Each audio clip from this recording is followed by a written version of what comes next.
श्री अजय कुमार मिश्रा जी, श्री निशित प्रमाणिक जी, भारत सरकार के गृह सचिव श्री अजय कुमार भल्ला जी, आंतरिक सुरक्षा के विशेष सचिव श्री कौमुदी जी, संजीव कुमार जी, सदस्य एनडीएमए, यहाँ पर उपस्थित एनडीएमए के सभी सदस्यगण, श्री कमल किशोर जी, लेफ्टिनेंट जनरल अल्ता हुसैन जी, राजेंद्र सिंह जी, श्री कृष्ण एस वत्स जी, और आज वर्चुअल तरीके से पूरे देश भर से आपदा प्रबंधन के साथ जुड़े हुए सभी लोगों को मेरा नमस्कार। आज हम सब यहाँ पर एनडीएमए के 70वें स्थापना दिन के मौके पर एकत्रित आए हैं।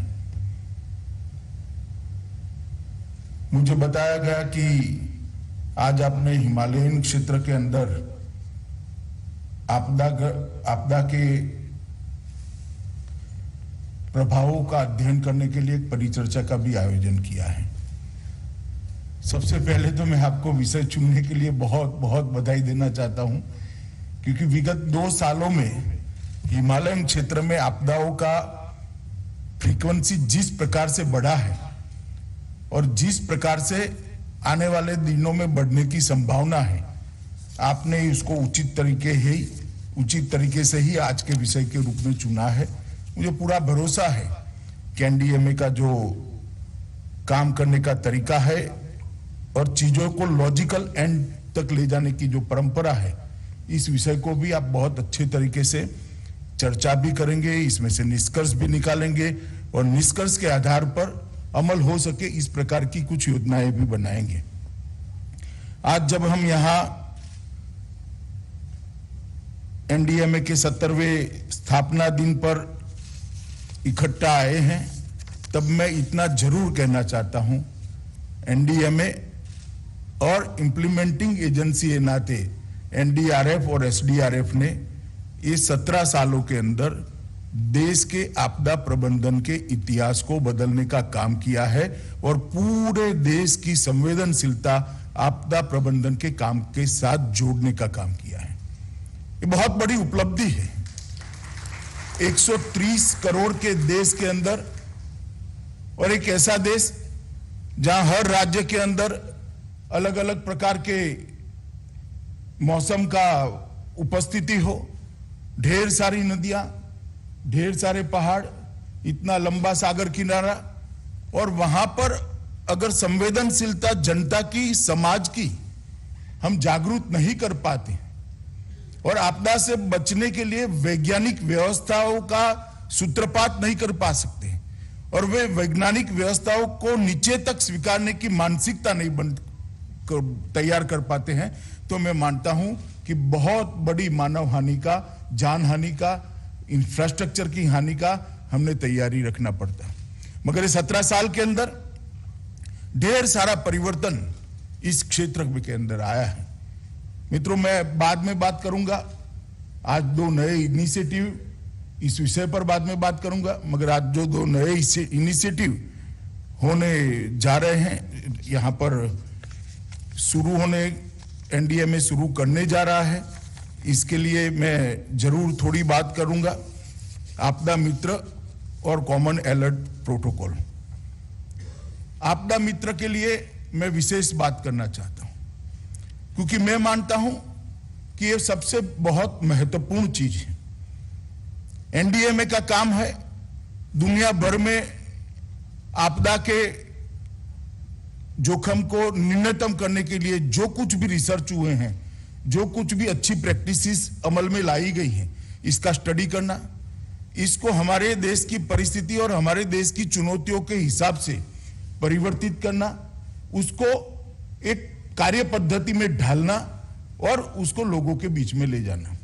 मगर हम कितनी भी मेहनत कर ले, एनडीआरएफ कितनी भी मेहनत कर ले, एसडीआरएफ कितनी भी मेहनत कर ले, सरकार बहुत अच्छी सुविधाएं उनको उपलब्ध करा दे, मगर कभी भी ऐसी रचना नहीं हो सकती कि आपदा आने में तुरंत ही इसका रिस्पॉन्ड एनडीआरएफ या एसडीआरएफ कर पाए, एनडीएमए की गाइडलाइन कर पाए। क्योंकि कितना भी हम व्यवस्था कर ले, पहुंचने में 1 घंटा 2 घंटा 3 घंटा इतने बड़े देश के अंदर लगना बड़ा स्वाभाविक है। हम इसका जाल बुन रहे हैं, फैलाव भी कर रहे हैं, 16/12 बटालियन बन चुके हैं, 4 और बना रहे हैं, परंतु कितना भी इसका फैलाव करें ये संभव नहीं हो सकता। कुछ सेकंडों में रिस्पॉन्ड अगर आपदा को करना है तो वो देश की जनता ही कर सकती है, समाज ही कर सकता है, और गांव-गांव में ट्रेन आपदा मित्र ही कर सकते हैं। इसलिए ये आपदा मित्र का जो कंसेप्ट है, मैं मानता हूं बहुत अच्छा कंसेप्ट है। जनता को तैयार करना, जनता के अंदर जिन लोगों में आपदा के खिलाफ लड़ने का जज्बा है, दूसरों के लिए काम करने का जज्बा है, अपनी जात को, अपनी जान को जोखिम में डालकर समाज के लोगों को बचाने का जज्बा है, उनको एकत्रित करना, उनका स्किल अपग्रेडेशन करना, उनको सारे प्रोटोकॉल से अवगत कराना, और जब आपदा आए तो किसी की भी सूचना बगैर वो रिस्पॉन्ड करे, इस प्रकार की व्यवस्था ये आपदा मित्र की सहयोग से हो सकती है। मुझे बहुत आनंद है कि इसका इम्प्लीमेंटेशन 25 राज्यों में 30 बाढ़ग्रस्त जिलों में एक प्रयोगात्मक रूप से किया गया था। 5500 आपदा मित्रों को और आपदा सखियों को, जिसमें महिलाओं को भी जोड़ा गया है, बाढ़ के बचाव के लिए तैयार करने का काम किया है, और उनका चयन भी बहुत खूबी से किया है। जिनको स्वभावगत तैराकी आती है, ऐसे लोगों का चयन किया गया था, और बाढ़ जहां जहां पर भी आई इन्होंने बहुत अच्छा काम किया है। और आज इसमें से कुछ वॉलंटियर्स वर्चुअल माध्यम से यहाँ उपस्थित है। मैं पूरी आपदा मित्र बिरादरी को सरकार की ओर से, प्रधानमंत्री जी की ओर से बहुत बहुत बधाई और साधुवाद देना चाहता हूं। अब ये जो एक्सपेरिमेंट हुआ है, ये एक्सपेरिमेंट बहुत छोटे स्केल पर हुआ है। 130 करोड़ की आबादी के देश के अंदर 5500 आपदा मित्र और 5500 आपदा सखी, ये कोई बहुत बड़ी संख्या नहीं है।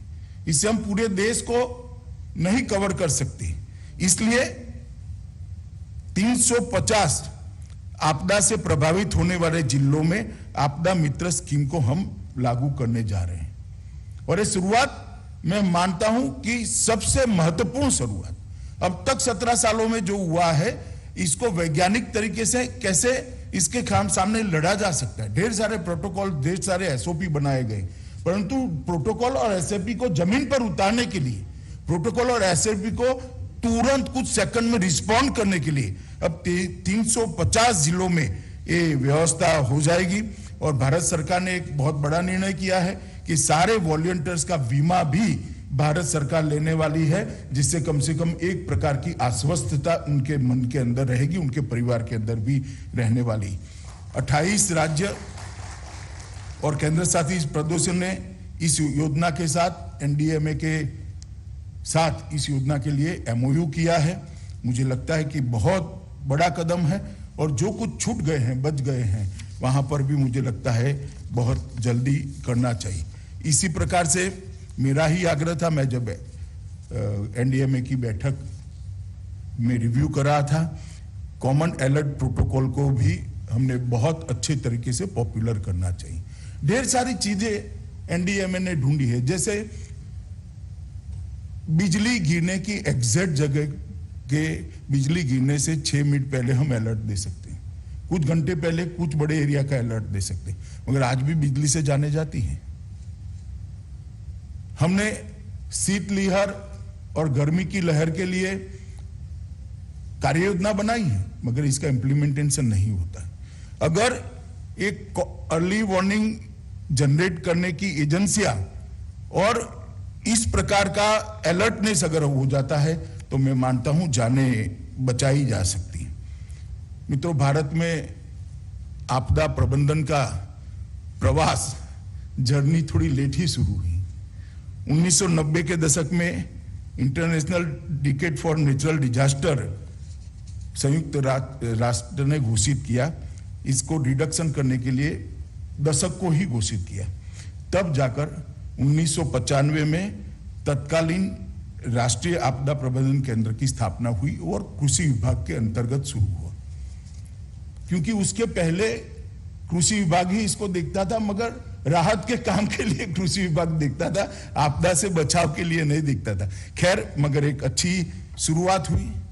उसके बाद हमारे देश के अंदर 2 साल में 2 घटनाएं हुई। 1999 में एक भयंकर साइक्लोन आया, सुपर साइक्लोन, लगभग 10,000 लोग उड़ीसा के अंदर मारे गए। और 2001 के अंदर भुज में भूकंप आया, जिसमें 14,000 लोग गुजरात में मारे गए। ये दोनों घटनाओं ने पूरे देश को झंझोड़ कर रख दिया, सरकार के व्यवस्था तंत्र को, सरकार के तंत्र को झंझोड़ कर रख दिया। और वहीं से विचार आया कि भाई ये क्यों एक ऐसी व्यवस्था की जाए जो अपने आप में स्वतंत्र हो और ऐसी एजेंसियों के साथ जुड़े जो तत्काल रिस्पॉन्ड कर सके, रिस्पॉन्ड करने का जिनका काम भी है, जिनका स्वभाव भी है, जिनका प्रशिक्षण भी है। तो उस वक्त अटल जी देश के प्रधानमंत्री थे।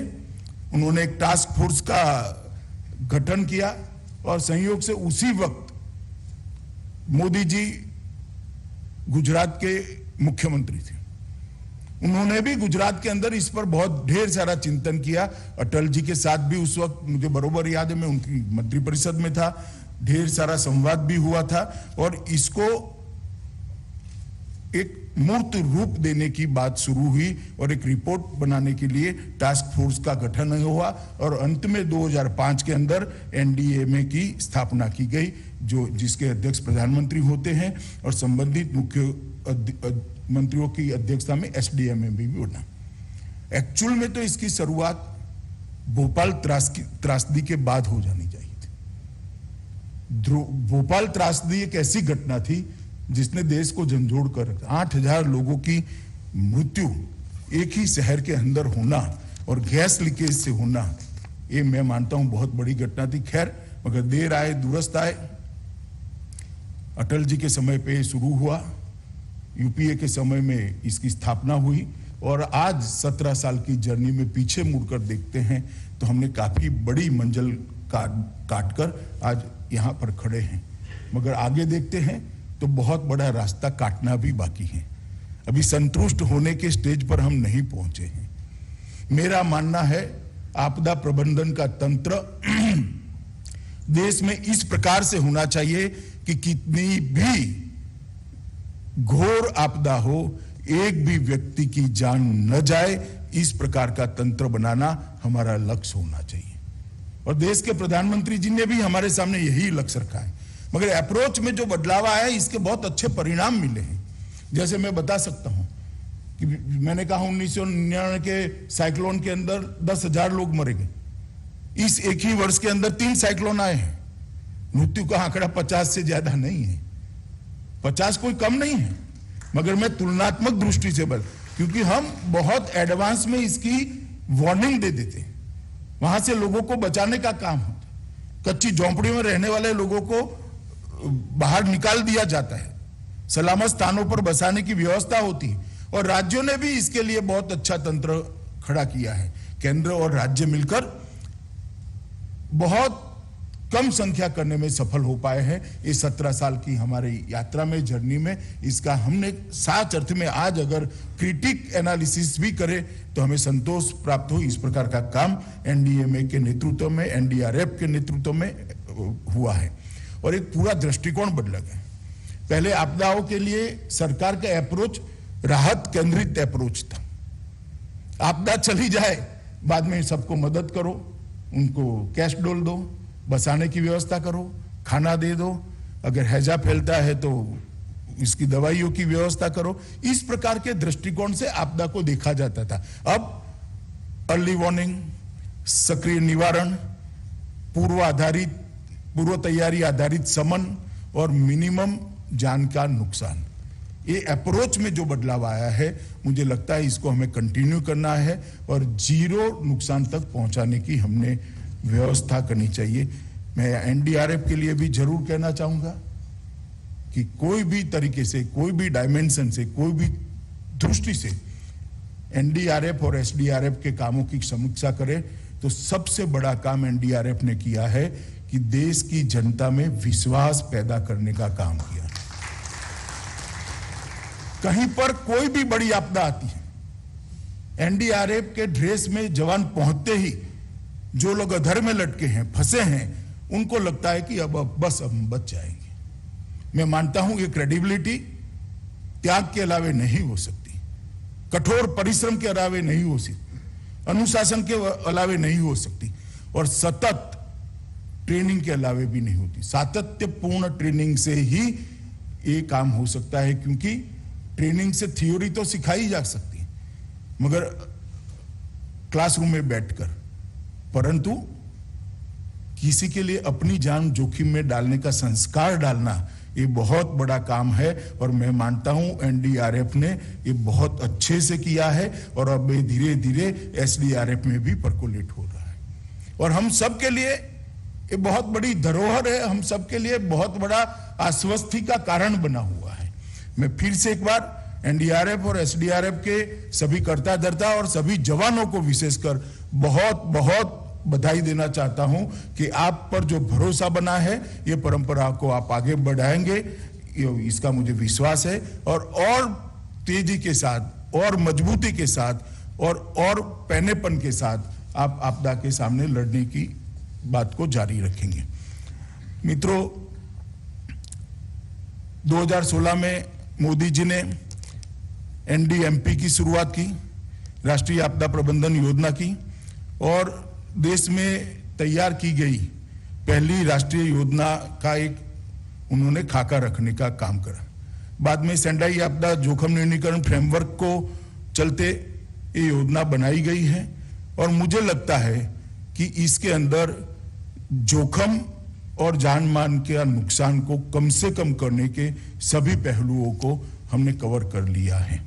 और अब उसको सरकार ने सभी एजेंसी, विभाग और सभी प्रकार के छोटे से छोटे यूनिट को हॉरिजॉन्टली और वर्टिकली एकीकरण के लिए भी योजना तैयार की। छोटे से छोटा गांव हो, बड़े से बड़ा मेट्रो का शहर हो, कोई डिस्ट्रिक्ट हो दूर दराज सागर किनारे वाला या राजधानी हो, हर जगह पे आपदा के खिलाफ लड़ने की योजना कार्यान्वयन की पूरी योजना तैयार पड़ी है। मैं आपको एक छोटी सी चीज का उदाहरण देना चाहता हूं। देश भर में कई सारी बड़ी बड़ी इंडस्ट्रियां लगी हैं, देश भर में कई बड़े बड़े पीएसयूज हैं, और देश भर में कई बड़ी बड़ी कंपनियों के पास आपदा के खिलाफ लड़ने के संसाधन भी उपलब्ध है और इंस्ट्रूमेंट्स भी उपलब्ध हैं, परंतु उसको कभी शासन के साथ जोड़ा नहीं गया था। मैंने भी गुजरात में देखा है, मेरी बहुत युवा अवस्था में साइक्लोन आया था और किनारे पर ढेर सारी फैक्ट्रियां लगी थी, उनके सारे संसाधन अंदर पड़े थे। आज हर कलेक्टर के पास अपने डिस्ट्रिक्ट के अंदर टोटल आपदा के खिलाफ लड़ने के लिए क्या क्या चीजें सरकार के पास, क्या क्या चीजें प्राइवेट पार्टियों के पास और क्या क्या चीजें पीएसयू के पास पड़ी है, इसका सूची है, कंप्यूटराइज सूची है, और उसको उपयोग करने की एसओपी भी बन गई है। तो जैसे ही अलर्ट आता है तुरंत ही ये लोग उसको उपयोग में ले सकते हैं।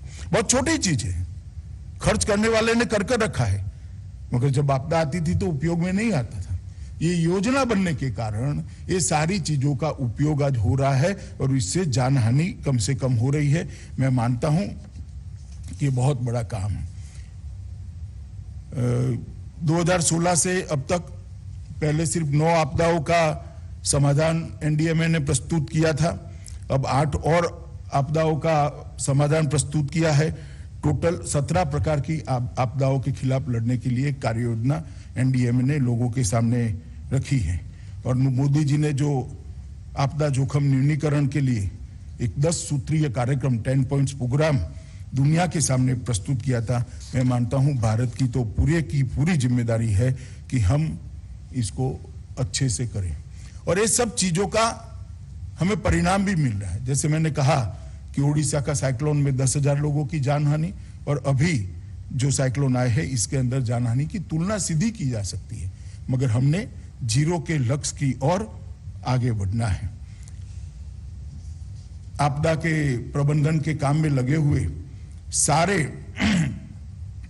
चाहे वो एनजीओ हो, चाहे सामाजिक कार्यकर्ता हो, चाहे सरकारी कर्मचारी हो, इनके लिए भारत सरकार ने मोदी जी के नेतृत्व में सुभाष चंद्र बोस आपदा प्रबंधन पुरस्कार भी शुरू किया है, जिससे उनका हौसला अफजाई हो सके, एक प्रकार का सार्वजनिक एक्नॉलेजमेंट इनके काम का हो पाए।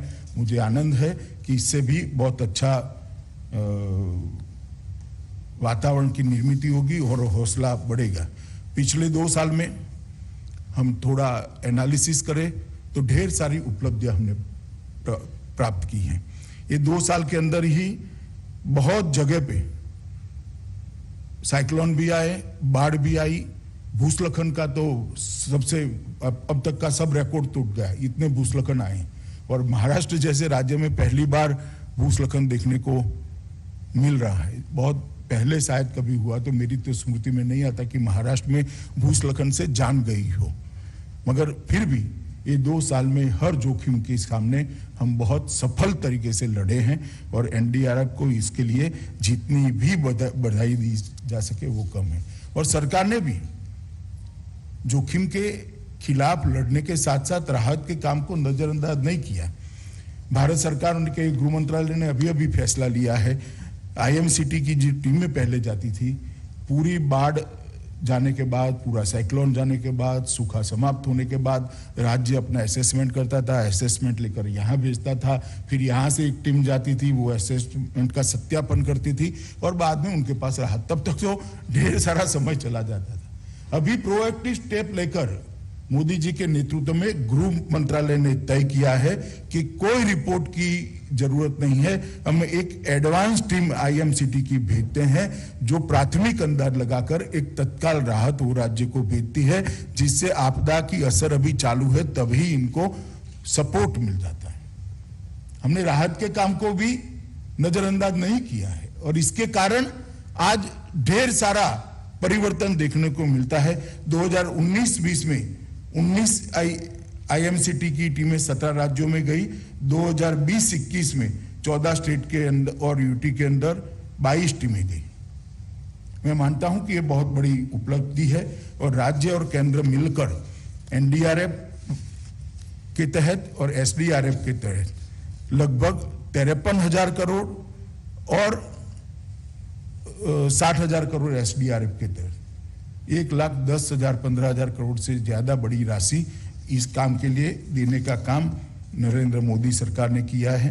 हीट वेव के खिलाफ लड़ने के लिए भी एक्शन प्लान भी तैयार किया है। मेरा तो आग्रह है कि हीट वेव के लिए भी इस प्रकार के आपदा मित्रों की रचना की जाए, आपदा मित्रों को हीट वेव के लिए भी तैयार की जाए, क्योंकि एक्शन प्लान तैयार करने से कुछ नहीं होता, एक्शन प्लान तैयार करे बगैर भी कुछ नहीं होता, परंतु एक्शन प्लान तैयार करने से कुछ नहीं होता जब तक वो नीचे पर जमीन पर न उतरे और इसका इम्प्लीमेंटेशन करने वाली एजेंसी तैयार न करे। और वो एजेंसी आपदा मित्र ही हो सकता है, राज्य की लोकल बॉडीज हो सकती है, चाहे ग्राम पंचायत हो, चाहे तहसील पंचायत, जिला पंचायत हो, म्युनिसिपल कॉर्पोरेशन हो। तो ये प्लान को वहां तक पहुंचाने का काम भी हमारा है। अभी यास और तोकते आया था, तब भी हमने देखा है कि बहुत अच्छा काम हमने किया है। मैं आपको एक बात जरूर बताना चाहता हूं, जब इस देश में कोरोना की दूसरी लहर आई, वैसे तो एनडीएमए ने कोरोना के समय में बहुत अच्छे तरीके से एक विचित्र प्रकार की मानव जात के खिलाफ जो आफत आई थी, इसके खिलाफ लड़ने का काम किया, बहुत अच्छे तरीके से किया। और इसलिए नहीं कि मैं गृह मंत्री हूं, कोई भी न्यूट्रल एजेंसी इसका आकलन करेगी, क्रिटिक आकलन करेगी, तो उनको ये कहना ही पड़ेगा कि दुनिया भर में अच्छे से अच्छी लड़ाई अगर कोई देश के अंदर लड़ी गई है तो वो भारत में कोरोना के खिलाफ। 130 करोड़ की आबादी, सीमित संसाधन, सीमित इंफ्रास्ट्रक्चर और देश दुनिया में सबसे कम मृत्यु रेट, और प्रति 10 लाख गिने तो हमारे कोरोना केस की संख्या भी बहुत कम है। हमने देखा है अच्छे अच्छे देशों के पसीने छूट गए। जब दूसरी लहर आई, ऑक्सीजन का संकट आया, उसी वक्त साइक्लोन का संकट आया था। ढेर सारी चीजें चल रही थी, ऑक्सीजन की ट्रेनें चल रही थी, ऑक्सीजन प्लांट पूर्वी क्षेत्र में थे, वो सारे साइक्लोन के दायरे में आ गए थे। और जब बिजली जाती है साइक्लोन के कारण, तो जो अंदर पेशेंट ऑक्सीजन पर अपने जान बचाने की लड़ाई लड़ रहे हैं, जब बिजली चली जाती है, वेंटिलेटर पर जो पेशेंट है उनको कैसे बचाएं? ये सारी चीजें जनता तक नहीं पहुंचती हैं। हमारे पास एडवांस इंफॉर्मेशन थी, गृह मंत्रालय ने और एनडीएमए ने मिलकर सारा प्लान चॉकआउट किया। एक भी जगह ट्रेन का एक्सीडेंट नहीं हुआ ऑक्सीजन ले जाने वाले की, एक भी जगह बिजली की वैकल्पिक व्यवस्था न हो ऐसा अस्पताल नहीं था। बिजली के कारण एक भी व्यक्ति की जान नहीं गई है और कहीं पर भी ऑक्सीजन प्लांट समय पर बंद कर दिए गए। बहुत बड़े एक्सीडेंट को हमने निवारण किया है। अगर ये सूचना समय पे न आती और एनडीएमए की ये व्यवस्था, एनडीआरएफ की ये व्यवस्था अगर न हुई होती, तो मैं मानता हूं कि ये कर पाना बहुत मुश्किल था। सैकड़ों जाने की संभावना, सैकड़ों जाने। और मैंने तो उस वक्त देखा था, सिर्फ चिंता तक बात नहीं रहती थी, डर लगता था कल क्या होगा, जब एक्चुअल में साइक्लोन आएगा, ये सब व्यवस्था करने के बाद भी क्या होगा, क्योंकि हम तो इंसान हैं, कोई ईश्वर थोड़ी ना है। हम कितनी भी व्यवस्था कर देते हैं, कुदरत के सामने वो व्यवस्था विफल हो जाती है, कम पड़ती है। मगर मुझे कहते हुए बड़ा संतोष और गर्व दोनों है, मोदी जी के नेतृत्व में वो साइक्लोन के अंदर कोरोना का इलाज करा रहे एक भी मरीज की जान बिजली या ऑक्सीजन के कारण नहीं गई। एक भी ऑक्सीजन सप्लाई करने वाली ट्रेन का अकस्मात नहीं हुआ, ऑक्सीजन लीकेज नहीं हुआ, और एक भी ऑक्सीजन उत्पादन करने वाली कंपनियों में किसी भी प्रकार का अकस्मात नहीं हुआ। तो टेक्नोलॉजी और एडवांस जानकारी और प्लानिंग, ये तीनों का किस प्रकार का नतीजा मिल सकता है, इसका ये उदाहरण है। एक नई शुरुआत हमारे देश ने की है। मैं मानता हूं दुनिया भर के लिए कई जगह चलती भी होगी, परंतु दुनिया भर ने इसका अनुसरण करना चाहिए, ऐसी है। भारत ने मिडिल और हाई स्कूल के अंदर आपदा प्रबंधन की शिक्षा शुरू करी, क्योंकि आपदा प्रबंधन का प्रशिक्षण मदद तो करेगा मगर पर्याप्त नहीं होगा। आपदा प्रशिक्षण का, आपदा के खिलाफ लड़ने का, आपदा प्रबंधन का संस्कार अगर बच्चों में डाल देते हैं तो मुझे लगता है प्रशिक्षण की भी जरूरत कम पड़ेगी, वो संस्कार अपने आप काम आ जाएगा। और इतने बड़े देश के अंदर जब बच्चे मिडिल और हाई स्कूल के अंदर आपदा प्रबंधन के सब्जेक्ट को सीखते हैं और इस संस्कार को आत्मसात करते हैं, और जब वो नागरिक बनकर जाएंगे, कभी भी देश में आपदा आएगी तो वो संस्कार तुरंत ही सरफेस पर आएगा और उनको लोगों की मदद में खड़ा कर देगा। मैं मानता हूं ये बहुत बड़ी शुरुआत हुई है। अभी अभी नॉर्थ ईस्ट के अंदर हमने एक नया प्रयोग किया है, नैसक के माध्यम से। इधर नॉर्थ ईस्ट के अंदर अंतरिक्ष के विज्ञान का उपयोग करने के लिए एक सोसाइटी बनाई गई है। उपग्रहों की टेक्निक का उपयोग करके डेवलपमेंट में कैसे हम कर सकते हैं, हमने वहां पर गत साल से आपदा प्रबंधन में भी इसका उपयोग करने की शुरुआत की है। प्रबंधन का एडवांस प्लानिंग करने, जैसे वहां ब्रह्मपुत्र के अंदर बाढ़ आना निश्चित ही है, आती ही है बाढ़, और ये सदियों से आती है, कोई आज से नहीं आती और शायद सदियों तक आएगी भी। परंतु वहां टोपोग्राफी इस प्रकार की है, सरलता से बाढ़ आने से पहले ब्रह्मपुत्र का पानी हजार हजार हेक्टेयर के सरोवर के अंदर ट्रांसफर कर सकते हैं, अगर हम सरोवर बना देते हैं तो। कृत्रिम तालाब अगर बनाते हैं तो ब्रह्मपुत्र में बाढ़ की संभावना 40% कम हो जाती है। और इस प्रकार की लोकेशन ढूंढने का काम नैसक कर रहा है, सफलता भी मिली है। 19 लोकेशनों को उन लोगों ने ढूंढ लिया है जहां बड़े सरोवर बनाने पड़ते हैं और पानी वहां भेजने में ऊर्जा नहीं लगेगी, टोपोग्राफी से ही पानी पहुंच जाएगा। मैं मानता हूं ये एक नए प्रकार की शुरुआत है और इसको हम एक स्टेज आगे भी ले गए। ढेर सारा रोड बन रहा है, रेल बन रही है, नॉर्थ ईस्ट में विकास की बयार आई है, डेवलपमेंट की बयार है नरेंद्र मोदी जी के प्रधानमंत्री बनने के बाद। ढेर सारे रोड बन रहे हैं, क्योंकि कनेक्टिविटी के बगैर नॉर्थ ईस्ट का विकास संभव ही नहीं है। मगर ये जो रोड बनते हैं, रेल बनती है, ये पानी का नेचुरल रास्ता भी रोकते हैं। हमने उपग्रह का ही मदद लेकर पानी के नेचुरल रास्ते जहां रोड बनते हैं वहां कहां रुक रहे, रेल बन रही वहां कहां रुक रहे, इसका बहुत सटीक तरीके से नक्शे पर रखकर उसको चिन्हित किया है, जिससे रोड के नीचे से पानी जाने की व्यवस्था एडवांस में ही कर दी जाए तो पानी कहीं रुकेगा नहीं। और मैं मानता हूं देश भर के अंदर हाईवे के निर्माण में 15-20 साल से ध्यान नहीं रखा गया। इसीलिए जब बाढ़ पीड़ित क्षेत्र का निरीक्षण करने जाते हैं, देखता है कि एक बड़ा हाईवे है, लेफ्ट हैंड साइड पर एक बूंद पानी नहीं है और राइट हैंड साइड पर पूरा जलमग्न होकर पड़ा है, क्योंकि उसका नेचुरल बहाव हाईवे से रोक है। तो हमने उपग्रह का उपयोग कर सड़क निर्माण और रेल निर्माण में फ्लड मैपिंग के लिए भी हमने करा है, जिससे फ्लड को रोकने में बहुत बड़ी सफलता मिलेगी, क्योंकि नेचुरल बहाव जो उसका बना है वहां पर पानी को स्टोरेज की कुदरती क्षमता ही बनी हुई है। अगर वो अकुदरती तरीके से एक जगह पे रोक लिया जाएगा तो वो बाढ़ में परिवर्तित होता है। मैं मानता हूं कि इसके लिए हमने काम किया है। आज पूरी आपदा प्रबंधन के साथ जुड़ी हुई पूरे देश के लोग यहाँ पर बैठे हैं, तब मैं उनको इतना कहना चाहता हूं कि देश के 36 राज्यों और संघ प्रदेशों में 27 आपदा के ज्यादा से ज्यादा जोखिम वाले राज्य, 58% भूभाग साधारण से लेके अति उच्च तीव्रता वाले भूकंप की संभावनाग्रस्त एरिया है। 12% बाढ़ का क्षेत्र कटाव वाला क्षेत्र है, जहां नदी कटाव कर बहती है। लगभग 7,516 किलोमीटर हमारा समुद्री तट चक्रवात के जोखमों से चिन्हित किया हुआ है।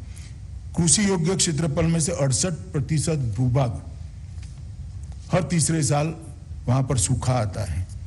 पहाड़ी क्षेत्रों में लगभग 15% भूभाग भूस्खलन के लिए सबसे रिस्की क्षेत्र है और लगभग 5,161 शहरी इकाई है, चाहे म्यूनिसिपैलिटी हो, म्यूनिसिपल कॉरपोरेशन हो, वो बाढ़ की संभावनाओं वाली है।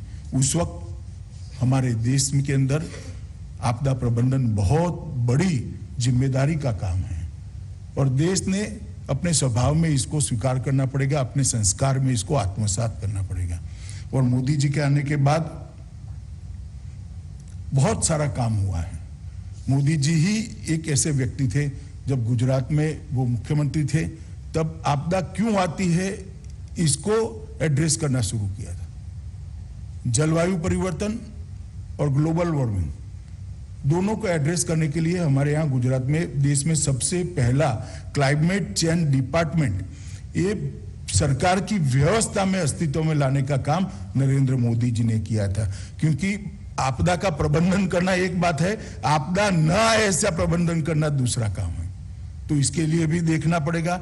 अभी आपने देखा होगा पेरिस समझौते में भारत की जो भूमिका मोदी जी के नेतृत्व में रही, पूरी दुनिया उसका सहायता सराहना करता है और देश भर के अंदर एक सिंगल यूज प्लास्टिक के लिए अवेयरनेस जगाकर और जलवायु परिवर्तन के लिए और ग्लोबल वार्मिंग के खिलाफ जो हमने बिजली के उत्पादन को भी बहुत अच्छे तरीके से सोलर और विंडमिल के अंदर कन्वर्ट करने का काम किया है। तो हमारे सामने दो चुनौतियां हैं, जलवायु परिवर्तन का संभावित प्रभाव और उसको सामूहिक प्रयास से रोकना और आपदा की तीव्रता और फ्रीक्वेंसी जो बार बार आती है उसको आपदा प्रबंधन की हमारे सामूहिक प्रयासों को रोकना, ये दोनों हमारे सामने चुनौतियां हैं। मुझे विश्वास है कि मोदी जी के नेतृत्व में आजादी के जब हम 75 साल पूरा कर रहे हैं उस वर्ष के अंदर इस क्षेत्र में भी ढेर सारा ऐसा काम करेंगे जिसे 10 साल की मंजिल एक ही साल में कट जाए। इस प्रकार का काम हम कर पाएंगे और इस लक्ष्य के लिए आप सब लोग जो एक साथ लगे हैं, मैं सभी का अभिनंदन करना चाहता हूं, विशेष कर एनडीएमए का और एनडीआरएफ का अभिनंदन करना चाहता हूं, जिन्होंने यहाँ पर एक बहुत अच्छे परफॉर्मेंस के साथ देश की जनता का भरोसा बढ़ाया है। मगर मैंने जैसा पहले कहा, काफी फासला हम काट चुके हैं, मगर काफी फासला काटना भी बाकी है। हमारे लिए मंजिल बहुत दूर है।